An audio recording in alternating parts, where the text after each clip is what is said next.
all here. So I guess we're just gonna dance with them here. Cool.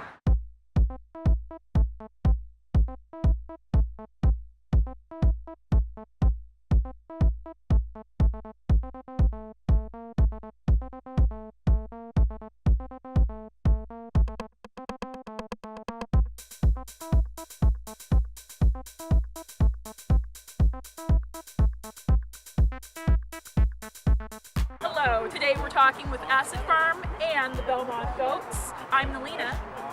I'm Morgan. I'm Jesse. And this is Pleased to Meet You.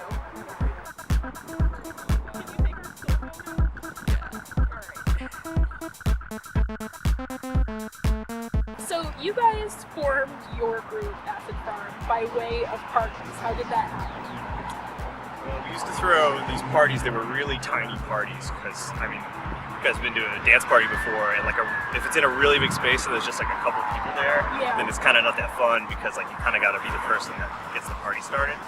So we decided to start throwing these parties in really, really small rooms, and we called them like bedroom raves because the first ones were in my bedroom. Oh, really? And then that got changed around somewhere along the way to Minky Rave. Uh-huh. So yeah, we threw these really small parties, and that's how we originally kind of started hanging out musically. We DJ'd those, and that was before we started playing music. So Yeah. we would intentionally keep the bed in the room Right. to make sure that it was a small enough space to get like a really good Oh, dance that's party so going. cool, yeah. And we would have like, you know, turntables and often like live PA sets from, you know, from friends and stuff. So you guys formed in 2011, and it was kind of an answer to put more music into the party and stuff? Yeah, definitely. Yeah, because Jason, our friend, had played the one, and he'd really kind of blown us away with how good his set was and how fun it was to dance to live music, but in a really tiny space. And just like with all your friends, and it's like there's no BS, there's no like weirdness. It's just like, especially for me because it was in my bedroom, so it's like only my friends are here now. This feels really great, you know. I don't feel weird at all about this, about freaking out in a tiny room. So we we decided to start the band because we wanted to get in on that experience. Kind of, we wanted to just play music for our friends. Yeah. And just be in a small space and just have like a really rockin' party. It's nice because the parties are super intentional because there's nothing that can happen in that small space other than dancing. What do you think about the Portland dance scene and like the music that's coming out of it? It's so vibrant. It's so there's so much community here. Yeah. So much like just positivity and like inclusiveness. It's just like for me, my favorite thing about the Portland music scene in general, not just the Portland dance scene. It's like a lot of like people sort of regarding music as being under one umbrella instead of like all these different cliquish Genres. scenes. Yeah, and cliquish genres. genres, yeah. Yeah, it's like, you know, whenever there's a live, you know, hardware set going on, it seems like there's just like a really great showing of kind of support and positivity that comes out of the community. Yeah, everybody loves each other. Yeah. The first time I saw you was only recently, and it was at the Place Gallery. And you guys had quite a lot of dancers come out, and not just people come out, but specifically dancers, and that is quite the feat. Like people who are willing to be uninhibited and stuff. I think it speaks to the community and the vibe that's going on. Now you say hardware shows. What do you mean by that? Because you guys you describe your genre on Bandcamp as the hardware house. Yeah, basically just meaning that we're using drum machines and synthesizers on stage as opposed to a laptop or something. And it really came out of us like playing with this stuff, and then in addition to like bringing records up to a baby rave, bringing you know, drum machines and synths up instead or in addition to it. Yeah. It all just kind of flows out of the same, you know, the same culture for us. Like the drum machines, the records, the dancing, it's all kind of the same vibe for lack of a better word.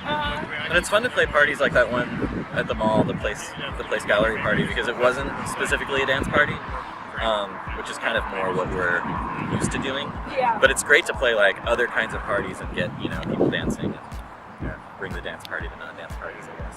And as this year emerges, though, like, are you hoping to bring your party and your music to other scenes and stuff, and kind of expand? I would love to. Really? Yeah, we actually just released a track on a friend that we met via the internet that's got it's called Grandson. It's got artists from Chile and Argentina and Mexico. Yeah, the Chilean guy.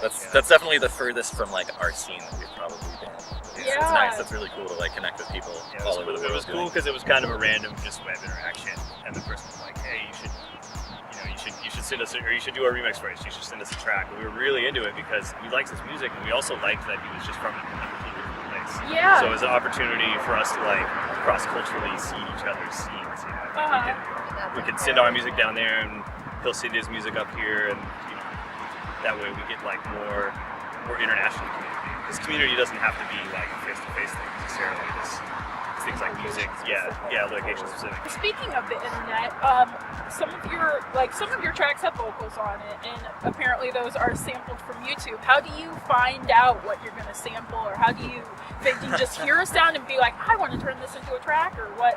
That's usually what happens. Really? Okay. Yeah, it seems like whenever we go hunting for a specific kind of sound, it's just like a long, arduous It's been process. kind of a waste of time. Yeah. So you kind of have to just let them come to you. One of our tracks that we sampled for the tape we put out last year was from a radio show that I was listening to in my friend's car, and it was about Flamin' Hot Cheetos, which I'm a really big fan of Flamin' Hot Cheetos.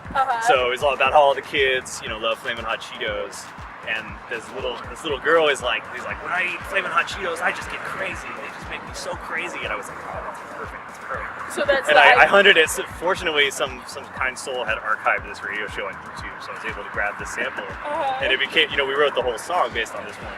This little kid saying, "I get crazy," and being track, I get crazy. Yeah, all right, that is cool. So I was just in the car, and it's just like, yeah, this sounds right. This sounds the way this kid is saying this. They want yarn from birth. So what would you guys describe as your influences? Obviously, Chicago House is probably the most obvious and important influence, like artists like Anonymous, like Dawn, and stuff that came out of Chicago, kind of post-disco stuff from the early to late 80s. We also like 90s, like tempo. Where the all-night party meets with the like hanging out in a cafe and watching the sunrise and chilling out the next day, and kind of finding those intersections. So the tracks are not united by like genre or location, but just pure vibe. All right. So what attracted you to creating dance music in the first place? I guess dancing. Yeah, just dancing. That's really the key to everything. Is like it's nice to listen to dance music like when you're studying or reading or making breakfast or whatever. But eventually, it just comes out for me. That's just the most important thing. And that's when you know your track is good, is if you're dancing to it, it's really something. Yeah, and then how did you guys choose your name?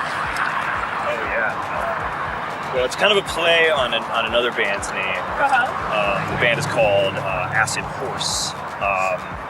We just thought the name was kind of funny. So. I'm also kind of like into the idea of the industrial production of dance music. So the farm is kind of like got sort of that industry. All right. Oh, I like it. Or maybe it's like growing out of the ground too. It's just like we don't really create it. We just kind of like find it, cultivate it. All right. Well, I think it's time for us to dance with some goats. Let's do it. So we'll bind off and go about it.